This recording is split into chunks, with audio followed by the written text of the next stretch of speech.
جیسے ہی حضرت عثمان رضی اللہ عنہ مسلمانوں کے تیسرے خلیفہ بنے، مسلمانوں کی آپس میں ایک ایسی بحث شروع ہوئی جس سے پہلی بار پوری مسلمان امت کے ٹوٹنے کا خطرہ تھا، کیونکہ یہ بحث کسی اور بات پر نہیں بلکہ دنیا کی سب سے بڑی کتاب پر تھی، قرآن۔ رسول اللہ صلی اللہ علیہ وسلم کے زمانے میں مسلمان قرآن کو عربی کے 7 بڑے ڈائلیکٹس، 7 بڑے لہجوں میں پڑھتے تھے،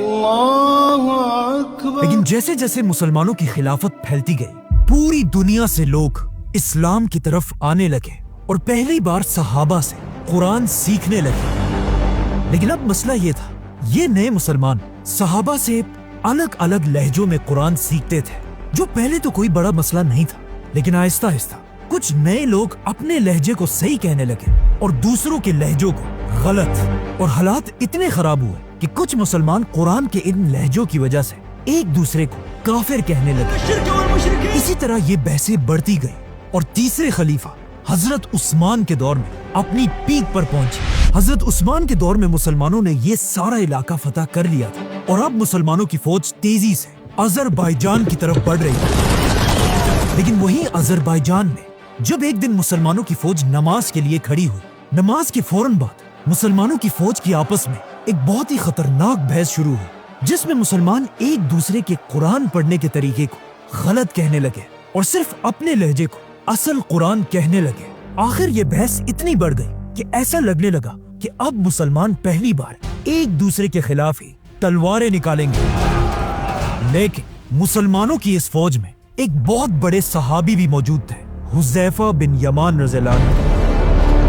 جب انہوں نے مسلمانوں کو اس طرح لڑتے ہوئے دیکھا، وہ اس بات سے ڈرنے لگے کہ کہیں آگے جا کر مسلمان فرقوں میں نہ بٹ جائیں، تو وہ اس جنگ کو چھوڑ کر تیزی سے واپس مدینہ میں خلیفہ عثمان رضی اللہ عنہ کی طرف روانہ ہوئے، اور مدینہ پہنچتے ہی اپنے گھر جانے کے بجائے وہ سیدھا حضرت عثمان کے پاس پہنچے اور ان سے کہا، یا امیر المومنین،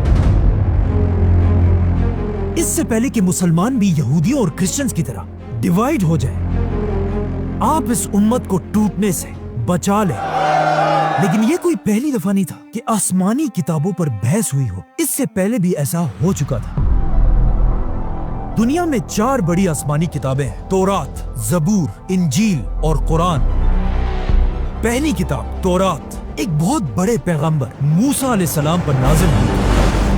جب موسیٰ علیہ السلام نے فرعون اور اس کی پوری فوج کو سمندر میں تباہ کر دیا تھا اور بنی اسرائیل کو لے کر ڈیزرٹ میں پھر رہے تھے، تب اللہ نے موسیٰ علیہ السلام پر تورات نازل کی۔ جیسے ہی موسیٰ علیہ السلام پر تورات نازل ہوئی، انہوں نے فوراً حکم دیا کہ اللہ کی اس عظیم کتاب کے لیے ایک بڑا صندوق، تابوت بنایا جائے۔ اس تابوت میں تورات کے ساتھ ساتھ کچھ اور بھی ہولی چیزیں رکھی گئی، جیسے کہ ہارون علیہ السلام کی چھڑی، The 10 Commandments، اور من و سلوہ کا ایک برتن۔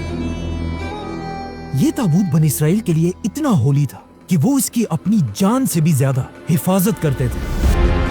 اور آخر فلسطین کو فتح کرنے کے بعد بنی اسرائیل نے یہ تابوت اپنے سب سے بڑے ٹیمپل میں رکھا، اور اگلے 300 سال تک یہ تابوت اور تورات وہی پڑے رہے۔ لیکن آخر 300 سال بعد بنی اسرائیل کے فلسطین پر ایک بہت بڑے قوم نے حملہ کیا، جن کا سب سے بڑا واریر تھا جالوت۔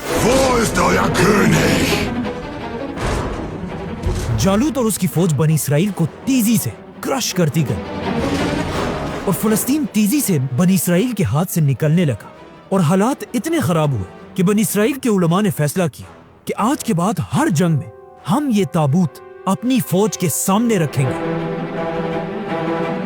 تاکہ اس تابوت کی برکت سے ہم جنگ جیت جائیں۔ لیکن ایسا نہیں ہوا۔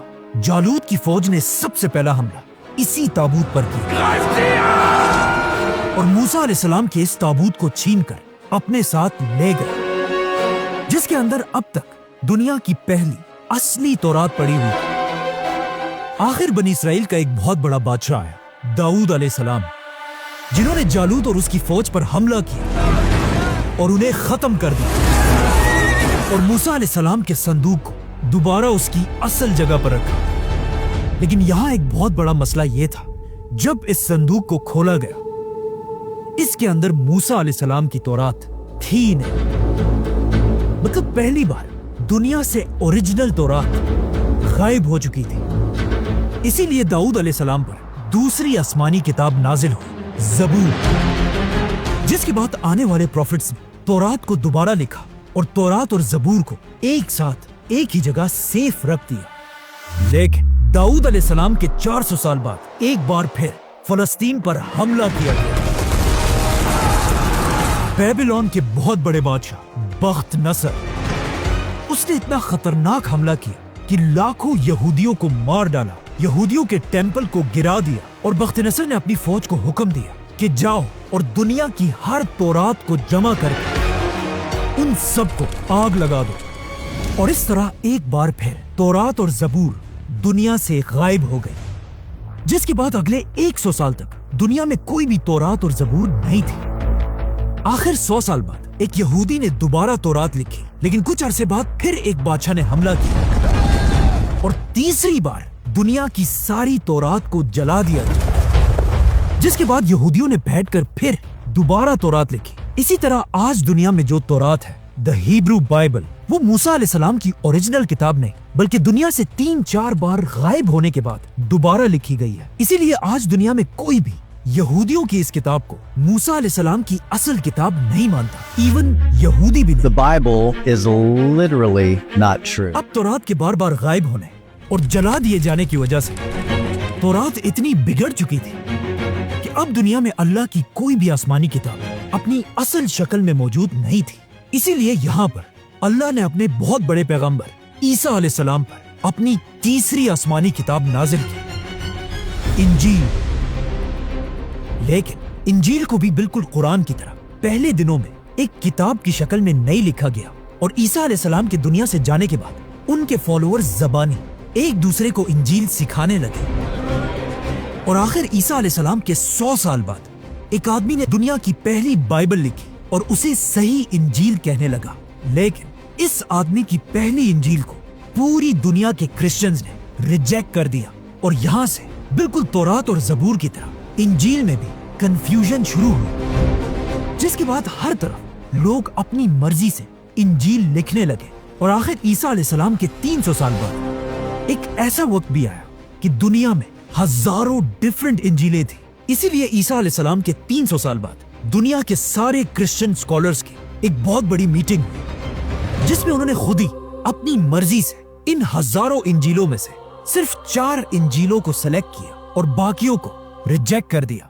इसीलिए आज के जमाने की इंजील बाइबल को ईसा अलैहिस्सलाम की सही इंजील नहीं कहा जा सकता, बल्कि इवन क्रिश्चियंस भी इसे सही इंजील नहीं समझते। तो अब तौरात, ज़बूर और इंजील तीनों आसमानी किताबें जब दुनिया से गायब हो चुकी थी, तो अल्लाह ने दुनिया में अपनी आखिरी किताब नाजिल की, कुरान। Muhammad, read.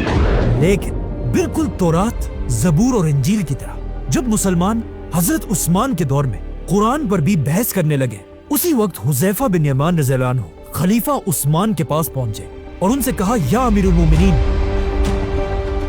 इससे पहले कि मुसलमान भी बिल्कुल यहूदियों और क्रिश्चियंस की तरह अल्लाह की किताब पर इख्तिलाफ में पड़ जाए, आप इस उम्मत को बचा लें। लेकिन खलीफा उस्मान रज़ियल्लाहु अन्हु को इस मसले का पहले से ही पता था, क्योंकि इससे कुछ ही दिन पहले एक दिन मदीना में 2 बच्चे एक दूसरे को कुरान सुना रहे थे। इन दोनों बच्चों का कुरान था तो एक ही, लेकिन इनके कुरान का लहजा एक दूसरे से डिफरेंट था, जिसकी वजह से ये दोनों बच्चे आपस में लड़ने लगे। जब उनके टीचर्स को इसका पता चला, इन बच्चों के टीचर्स भी कुरान के लहजों पर लड़ने लगे।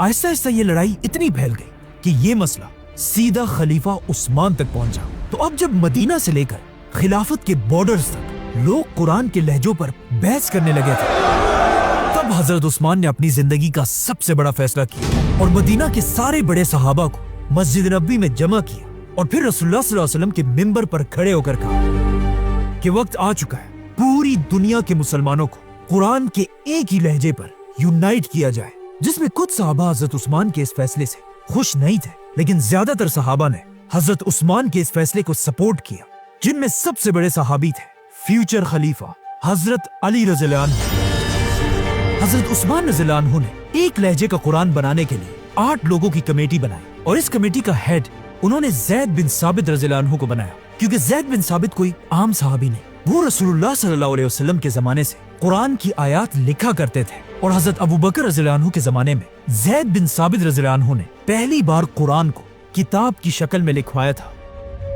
ये दुनिया का पहला कुरान सबसे पहले अबू बकर रज़ियल्लाहु अन्हु के पास था, फिर हजरत उमर रज़ियल्लाहु अन्हु के पास, और अब हजरत उमर रज़ियल्लाहु अन्हु की बेटी उम्मुल मोमिनीन हजरत हफ्सा रज़ियल्लाहु अन्हा के पास था। तो हजरत उस्मान ने इसी कुरान को दोबारा मंगवाया और हजरत ज़ैद से कहा कि इसी कुरान को देखकर एक ही लहजे में कुरान लिखो, लेकिन वो लहजा कुरैश का लहजा होना चाहिए, क्योंकि कुरान असल में इसी लहजे में नाजिल हुआ था। जैसे ही कुरान एक ही लहजे में कंप्लीट कर लिया गया, हजरत उस्मान ने पूरी खिलाफत में एक हुक्म जारी किया कि जिस मुसलमान के पास भी कुरान के हिस्से पड़े हुए हैं, चाहे वो चमड़े, पत्थर या पत्तों पर लिखी हो, उन सब कुरान के हिस्सों को खिलाफत के हवाले कर दिया जाए। जिसके बाद पूरी दुनिया के मुसलमान अपने अपने कुरान के नुस्खों को खिलाफत के ऑफिसर्स के हवाले करने लगे। जब कुरान के ऑलमोस्ट सारे नुस्खे हजरत उस्मान के पास जमा हुए, हजरत उस्मान ने हुक्म दिया कि अब इन सब को आग लगा दी जाए। जैसे ही इन सब को आग लगाई गई, उसके बाद अब दुनिया में सिर्फ एक ही कुरान बाकी रहा, कुरैश के लहजे में लिखा गया कुरान। जिसके बाद हजरत उस्मान ने इसी कुरान के 7 कॉपीज बनाई और उसे खिलाफत के हर बड़े शहर की तरफ भेज दिया और पूरी दुनिया में ऐलान किया कि आज के बाद पूरी दुनिया के मुसलमानों का एक ही यही कुरान होगा। हजरत उस्मान के इसी कुरान को आज पूरी दुनिया के बिलियंस ऑफ मुसलमान डेली पढ़ते हैं और हजरत उस्मान के जमाने का कुरान दुनिया के कुछ हिस्सों में पड़ा हुआ है। उज़्बेकिस्तान, इस्तांबुल, दमिश्क और इवन बर्मिंघम में भी उसी कुरान का कुछ हिस्सा आज तक पड़ा हुआ है। This remarkable document had been resting on the shelves of the university library for decades. इस तरह हजरत उस्मान ने कुरान को आज के तौरात और इंजील की तरह बिगड़ने से बचा लिया, क्योंकि आज पूरी दुनिया में कोई भी कुरान की ऑथेंटिसिटी पर सवाल नहीं उठा सकता। अब हजरत उस्मान ने पूरी दुनिया के मुसलमानों को एक कुरान पर यूनाइट तो कर लिया था, लेकिन मुसलमानों की खिलाफत जो इससे पहले बहुत तेजी से हर तरफ फैल रही थी, अब बिल्कुल स्टॉप हो चुकी थी और रोमन एम्पायर की फौज मुसलमानों को एक कदम भी आगे रखने का मौका नहीं दे रहे थे। तो अब हजरत उस्मान की खिलाफत में आगे बढ़ने का सिर्फ एक ही रास्ता था, समंदर। इस्लाम की तारीख की पहली नेवी। सब्सक्राइब।